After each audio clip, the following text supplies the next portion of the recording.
Hello, and welcome back to the channel. Today we will be reviewing the Jester bindings from Marker, my experience using these bindings for over 6 years, and if they are still worth it in 2025. Stay tuned. And before we get started, please like and subscribe down below. And as a thank you, here's a pirate.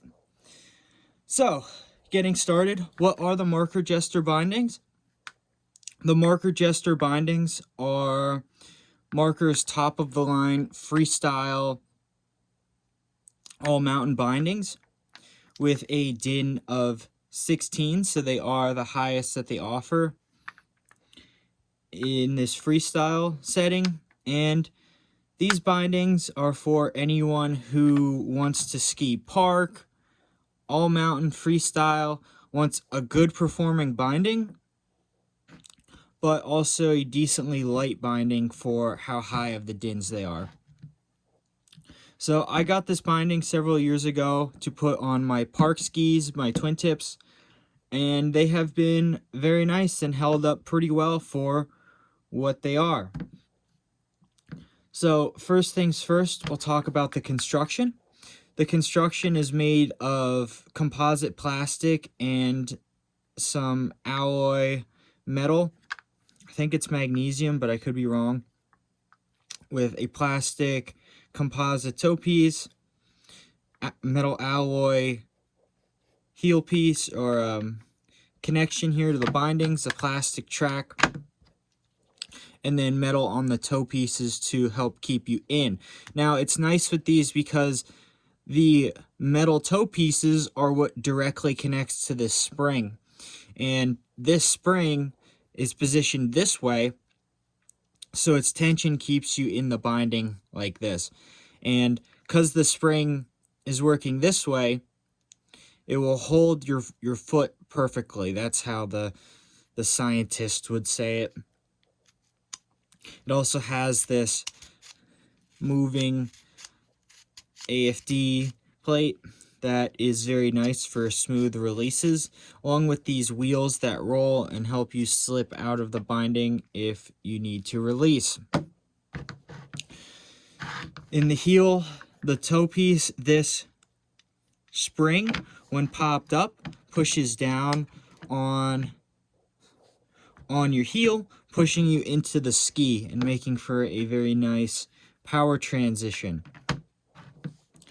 The performance on these bindings are excellent. They are a nice binding. They translate power very well into the ski and keep you in the ski quite well.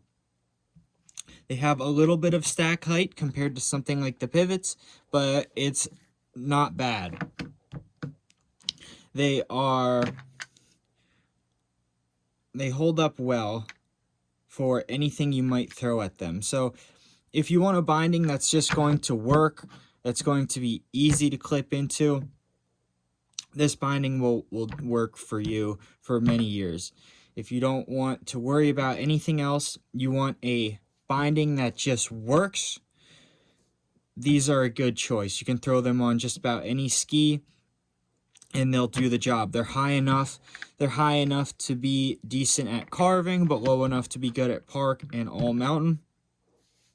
And they're just a good all-around binding, which is why a lot of professionals do run this binding.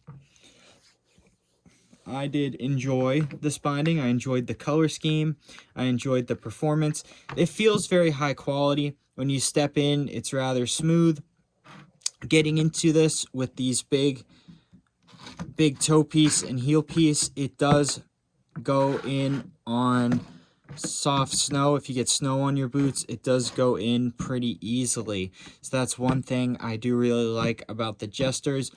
When you're hiking, if you're doing any hiking and you get snow on your boots, it's really easy to clean them off and get them to seat correctly in the binding. It's very hard to mess it up, unlike something like the Look pivots, where it can be very hard to get in them in deep snow or fresh snow. It can be a real pain, actually, to have them sit perfectly. These guys, you don't think about it ever. You put your toe in, you put your heel in, 99% of the time they're going to seat correctly. And if you do have snow or anything, you can see I have some light scratches here maybe, but just kind of a testament to how well this holds up. You can just scrape your toe and heel on this and it comes right off and cleans your toe pieces and heel boot for you. So who's this binding for? This binding, I would say, is for someone who needs a higher din, for someone who's riding park or freestyle and wants a binding that's going to hold up to a lot of abuse and really big hits and really intense landings. The metal on this binding is designed to help handle all of those high stresses that the binding might feel. So, going back to the main question, are they worth it in 2025? I think it depends. And it depends on what you want out of a binding. If you're talking strictly for park, there may be some better options like look pivots, but it just depends on everything you want out of it. These bindings are a bit lighter than look pivots, but they may be slightly less durable, whereas something like, they'll be more durable though than something like the Tyrolia Attacks, and more durable than Marker Griffins, but only to a certain amount.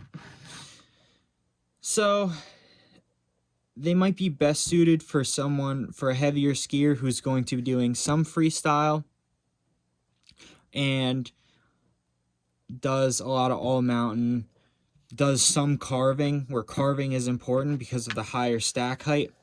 This binding will be helpful for them. Anyone who does any type of carving, and it will give you good power transmission into the ski. Some downsides of this ski, or for people that I would recommend this ski to less, would be people who want the most flex out of their skis. Because of this large base plate, it does hinder the amount of flex in the ski somewhat. Not as much as like a demo binding. It is rather minimal, but it is noticeable compared to something like the look pivots. So, and even the attacks. So, it's probably on par with the attacks, but the point is that it's going to limit the flex because the ski can't flex as much under these plates. And if it does, it eventually wears out the plate. So, that's one thing to note. But if you're skiing stiffer skis, if you're skiing more carving skis, it's not really as big of a deal.